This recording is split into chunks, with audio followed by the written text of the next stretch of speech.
The photograph sat on Olivia Harmon's desk for 15 years. Creased at the corners, faded from too many tearful touches, it showed 5 soldiers standing proudly before 3 dust-covered Humvees. The Iraqi sun cast harsh shadows across their smiling faces, faces that had long since disappeared into the unforgiving desert of Al-Anbar province. Olivia's brother, Marcus, stood in the center, his arm slung casually around his best friend's shoulder. That easy smile, so rare in his final letters home, haunted her most nights. Today marked 15 years since the convoy vanished without a trace. 15 years of unanswered questions and official statements that offered no comfort.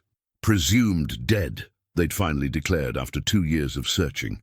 But presumed wasn't the same as known, and that sliver of uncertainty had kept Olivia suspended between grief and hope for over a decade.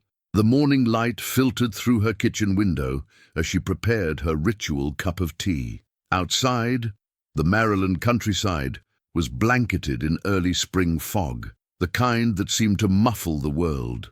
Olivia had moved here after the disappearance, away from the military base where reminders of her brother lived around every corner. Her home was small but peaceful, surrounded by fields and far from the sympathetic glances of those who knew her story. "You need to find a way to let this go," her therapist had said during their last session. "The not knowing is preventing you from moving forward. But how do you move forward when the last chapter remains unwritten?" Marcus had been more than her brother. He'd been her confidant, her protector after their parents died. The convoy's disappearance had taken 5 lives, but it had also taken something from everyone who loved them: certainty. Olivia sipped her tea and checked her phone. A text from Daniel, her late brother's former commanding officer and now her friend, glowed on the screen. "Still on for lunch today." Daniel was one of the few people who never suggested she move on, perhaps because he carried his own weight of responsibility for the mission that had gone so terribly wrong. Olivia arrived at the small diner off Route 15 just after noon. Daniel was already there, his tall frame hunched over coffee in a corner booth. At 52, his hair had gone completely grey, but his military posture remained unchanged. He stood when she approached, embracing her briefly before they sat. 15 years, he said, his voice low and gravelly. Hard to believe. Olivia nodded, studying his face. Something was different today, a tension around his eyes that hadn't been there during their last meeting. "What is it?" she asked, skipping the pleasantries. Daniel took a slow breath. "I got a call yesterday from an old contact in intelligence. Something's turned up." The world seemed to still around her. For 15 years, nothing had turned up. No wreckage, no bodies, no explanation. Just 5 soldiers who drove into the desert and vanished as if they'd never existed. "What do you mean, something?" Olivia's voice sounded distant to her own ears. Daniel glanced around the diner before leaning closer. "A farmer in Ohio found something in his barn. Property he just purchased from a government auction. There was a hidden room, concealed behind hay bales and farm equipment. Inside was a military-grade safe. And," Olivia's heart hammered against her ribs, "the serial number matches one that was assigned to your brother's unit. It was reported missing along with the convoy." Olivia's hands trembled as she reached for her water glass. "Have they opened it?" "No. That's why my contact called me. The farmer reported it to local authorities, who contacted the military when they realized what it was. Given the sensitive nature of your brother's mission, they're proceeding carefully."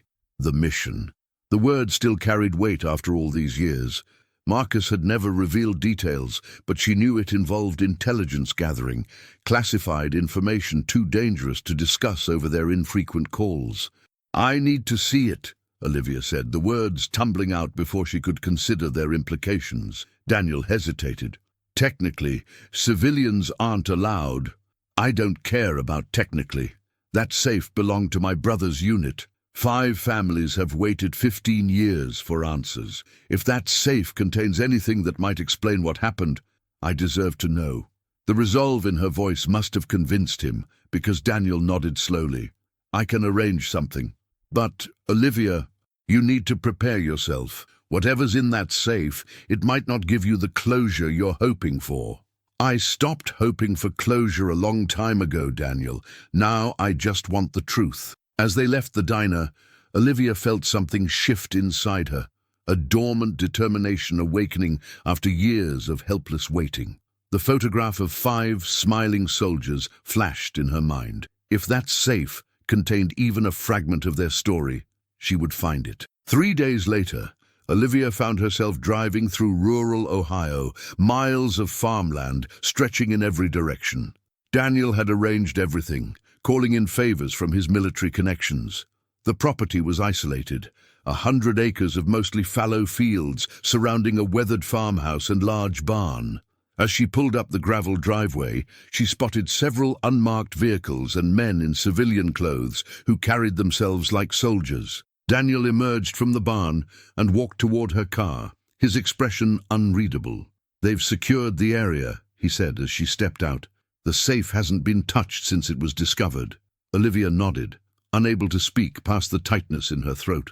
After 15 years of emptiness, something tangible had emerged from the void, a concrete connection to her brother's final mission. Whatever answers awaited inside that safe, she was finally ready to face them. The barn's interior was cooler than the spring afternoon outside, dust particles dancing in shafts of light that streamed through gaps in the wooden walls. Olivia followed Daniel past curious glances from military personnel disguised as civilians. At the far end, behind what had once been horse stalls, a section of wall had been cleared of farming equipment. A hidden door stood open, revealing a small concrete room that seemed entirely out of place in the rural structure.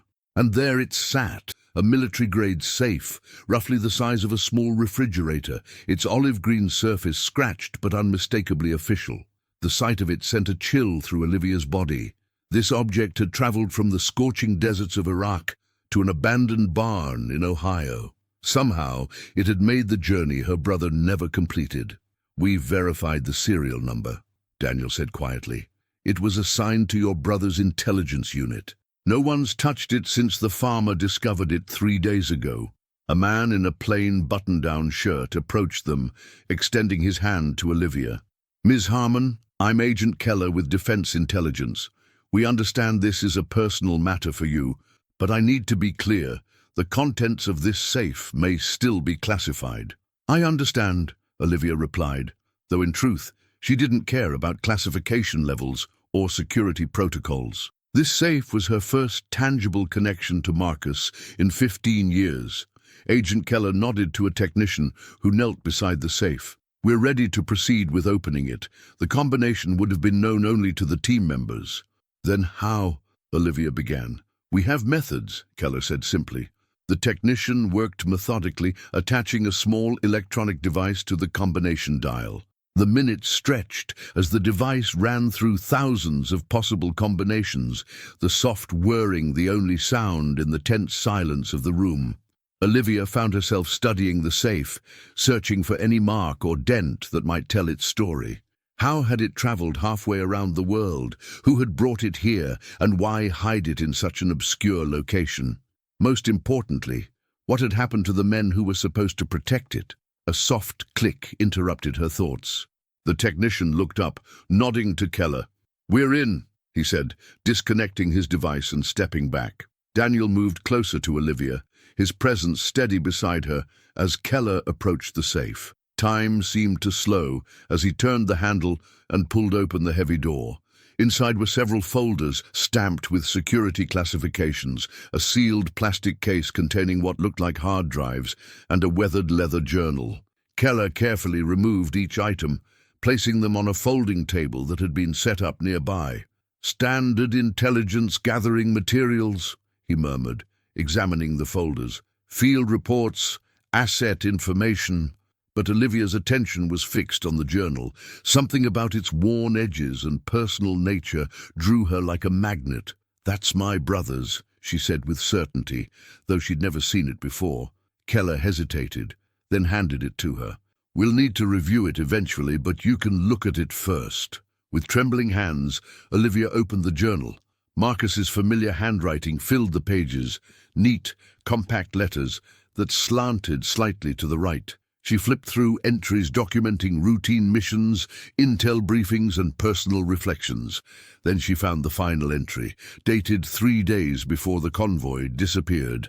May 15th, 2008. Something's not right. Daniels picked up chatter about a high-value target moving through our sector tomorrow. Command wants us to intercept and gather intel, but the whole thing feels off. The coordinates we've been given are in a dead zone. No comms, no backup. Walsh is concerned too, but Mitchell says we follow orders regardless. Called Liv yesterday. Couldn't tell her anything obviously, but wanted to hear her voice. She's worried about Dad's old cabin falling apart. Told her I'd help fix it up when I get home. If anything happens to us tomorrow, there's a contingency. The intel is too valuable to risk falling into the wrong hands. Pearson has the backup plan. No one else knows, not even the rest of the team. Some things are better kept compartmentalized. We move out at 600. Olivia looked up, her vision blurred with tears. Pearson, she whispered. Nathan Pearson was the communication specialist on the team. Daniel nodded, his expression grave. I remember him. Quiet guy, brilliant with encryption. He was newer to the unit than the others. She handed the journal to Daniel, pointing to the final paragraph. As he read it, his brow furrowed. A contingency plan that only Pearson knew about, he muttered. And now the safe appears in Ohio, thousands of miles from where they vanished. Agent Keller had been examining the hard drives. These contain intelligence from the field operations in Al-Anbar. Based on the dates, they include material gathered right up until the convoy disappeared. He looked at Olivia. This could help us understand what happened. There's more in the journal, Olivia said, taking it back and flipping through earlier pages. She stopped at an entry from 2 weeks before the disappearance. Here, Marcus mentions concerns about a possible intelligence leak. He suspected someone was feeding information about their movements to insurgent groups. Daniel leaned over her shoulder to read. He doesn't name anyone specific, but he was clearly worried. Could that explain why the convoy was targeted? Olivia asked, pieces beginning to connect in her mind. Possibly, Keller said, his professional demeanor momentarily slipping to reveal genuine interest. If they were compromised, they might have been walking into an ambush. Olivia continued through the journal, scanning for any mention of Pearson or the contingency plan. In an entry from a month earlier, she found something.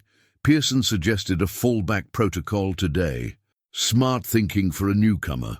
If communication is compromised, we establish a separate channel through his personal contacts. It's unorthodox, but given the sensitivity of what we're gathering, I'm inclined to approve it. Sometimes the unofficial channels are safer than the official ones. His personal contacts, Olivia repeated. What does that mean? Daniel shook his head. Military intelligence doesn't use personal contacts. That's not protocol. Nadi, as they puzzled over this, another agent approached with a folder. Sir, we've pulled Pearson's service record. There's something unusual. Before joining the army, he spent 2 years working at a livestock auction in central Ohio. The previous owner of this farm was a regular client there. The revelation hung in the air, a missing puzzle piece suddenly clicking into place. If Pearson had established a civilian contact in Ohio, someone not connected to military channels, it could explain how the safe traveled from Iraq to this specific barn. But where is Pearson now? Olivia asked, the question that had haunted her for 15 years, taking a new form. And what about my brother and the others? Keller exchanged glances with Daniel. Ms. Harmon, these materials might help us answer those questions, but we need time to analyze everything properly. There's something else, said the technician who had opened the safe. He pointed to what appeared to be a false bottom that had become visible as they emptied the safe's contents. There's another compartment. Keller carefully removed the false panel, revealing a sealed envelope and a small USB drive. The envelope was addressed simply, for the families, to be opened only in the event of our disappearance. Olivia felt her heart stutter. A message from beyond the void. Perhaps the answers they'd been seeking for 15 years. I need to see what's in that envelope, she said, her voice stronger than she felt. Keller hesitated, then nodded. Let's find out what they wanted their families to know. The envelope felt impossibly heavy in Olivia's hands. 15 years of questions, 15 years of imagining every possible scenario, and now potential answers rested between her fingertips. The room had grown silent, the agents and military personnel sensing the gravity of the moment. "Would you like privacy?" Daniel asked softly. Olivia shook her head.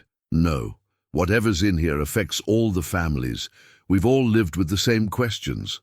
With careful movements, she broke the seal and opened the envelope. Inside was a handwritten letter, the script different from her brother's, more hurried, less precise. At the bottom was Nathan Pearson's signature. "To the families of Marcus Harmon, Christopher Walsh, James Mitchell and Anthony Daniels, if you're reading this, our mission has been compromised. I'm setting this contingency in place without the others' knowledge. A final safeguard should the worst occur.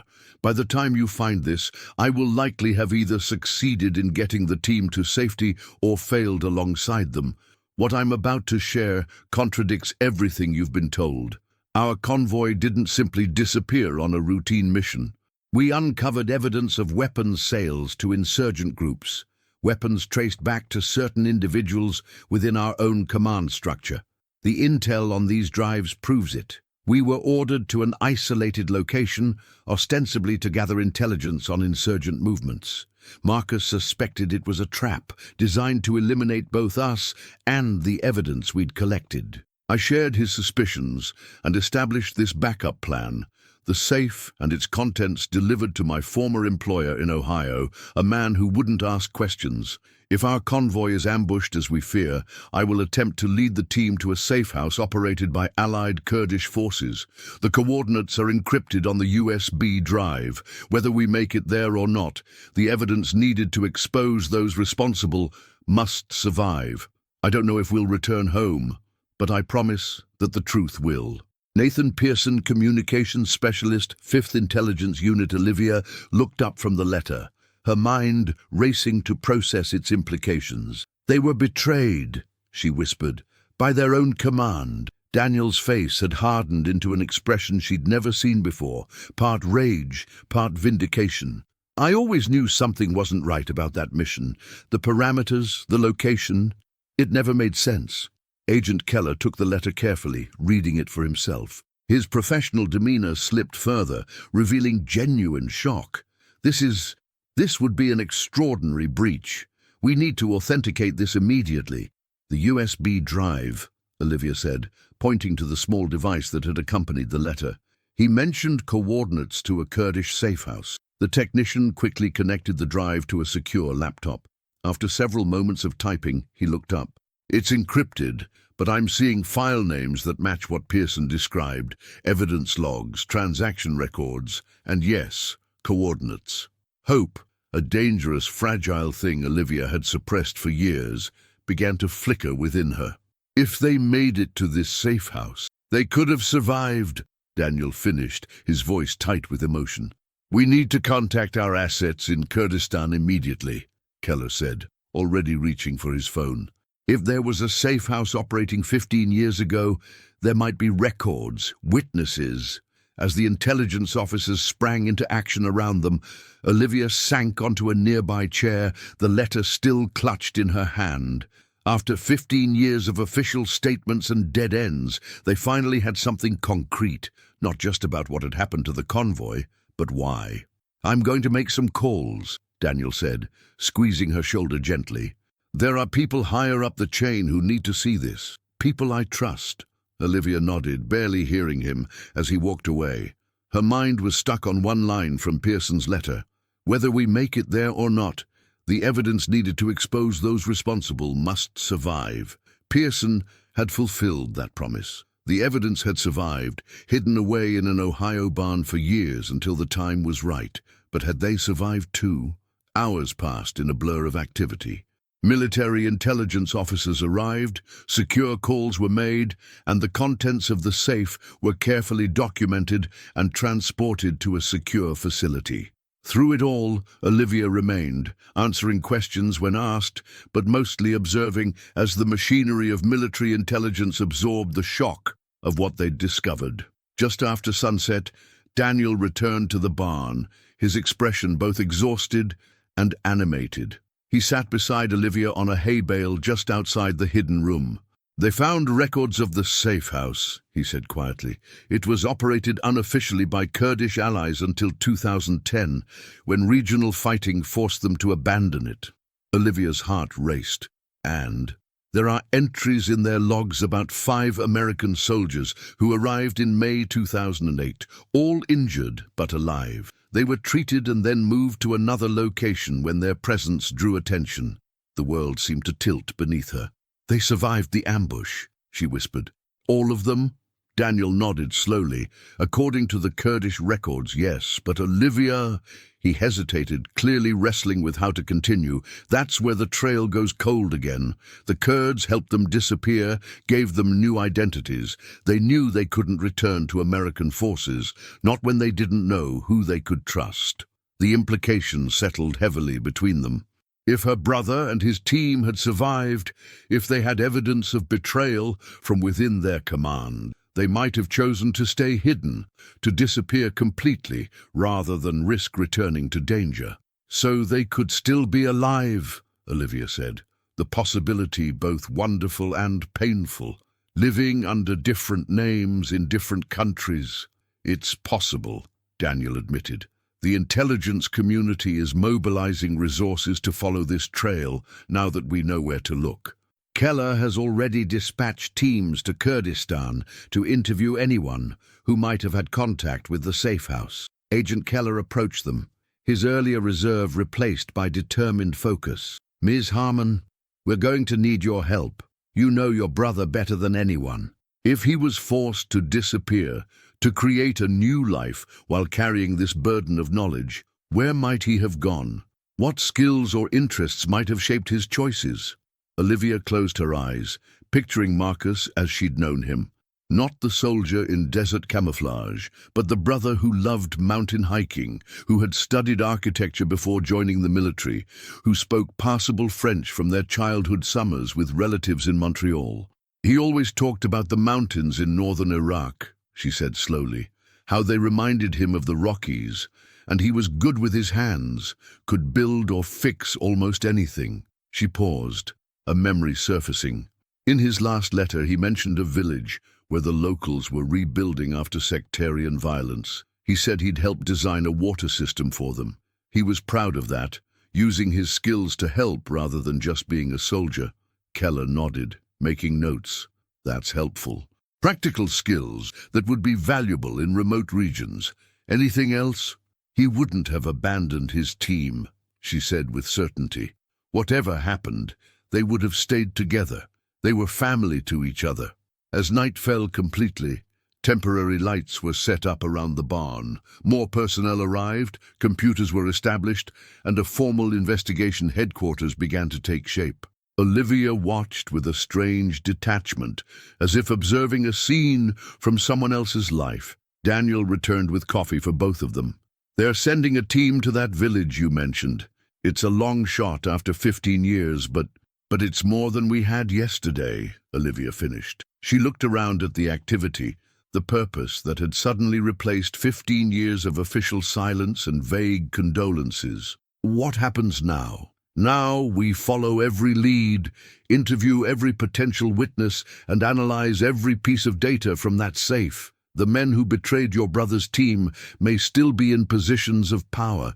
This goes beyond finding the missing soldiers. It's about exposing corruption that could still be endangering lives." Olivia nodded, understanding the scope of what had been set in motion. Finding Marcus, if he was still alive, would mean unraveling a conspiracy that reached into the highest levels of military command. 3 weeks later, Olivia sat in her kitchen, staring at the same photograph that had kept her company for 15 years. The smiling faces of 5 soldiers looked back at her, frozen in time before everything changed. Her phone rang. Daniel's number. "They found something," he said without preamble. "A carpenter in northern Turkey, works on historical restoration projects. He's using a different name, but the age matches. And locals say he arrived about 15 years ago with several friends. They've kept to themselves, done good work in the community." Olivia closed her eyes, a tear slipping down her cheek. "Is it him? They're sending a photograph now. I wanted you to be the first to see it." Her phone buzzed with an incoming message. With trembling fingers, Olivia opened it. The image showed an older man with graying hair and a beard, working on an intricate wooden doorway. His face was weathered, his build leaner than she remembered. But the eyes, those were Marcus's eyes, unmistakably. "It's him," she whispered, her voice breaking. "It's my brother." "There's more," Daniel said. "They've located Walsh and Daniels in the same village. Mitchell and Pearson are in a town about 50 miles away. They've established lives there, Olivia. They're safe." The photograph in her hand, the one she'd held onto for 15 years, suddenly felt like a relic from another lifetime. Her brother hadn't vanished into the desert after all. He'd found a way to survive, to build something new from the ruins of betrayal. "What happens now?" she asked for the second time in 3 weeks. "That depends," Daniel said carefully. "The investigation into the weapons sales is ongoing. 3 former officers have already been detained for questioning. Once we're certain the threat has been neutralized, we can approach them safely, offer them the chance to come home." Home. The word hung in the air between them. After 15 years, what did home even mean? For Olivia, it had always been wherever her brother was. And now, after all this time, she knew he was alive. "I want to go to him," she said, the decision forming as she spoke. "Not to bring him back, that's his choice to make. But to see him, to tell him what we found, to let him know he's not forgotten." As she spoke, Olivia looked again at the photograph of her brother. Not the faded one from 15 years ago, but the new one showing the man he'd become. The truth had finally emerged from the shadows, carried home in a military safe hidden in an Ohio barn. After 15 years of questions, Olivia finally had her answer. Marcus was alive, and soon she would see him again.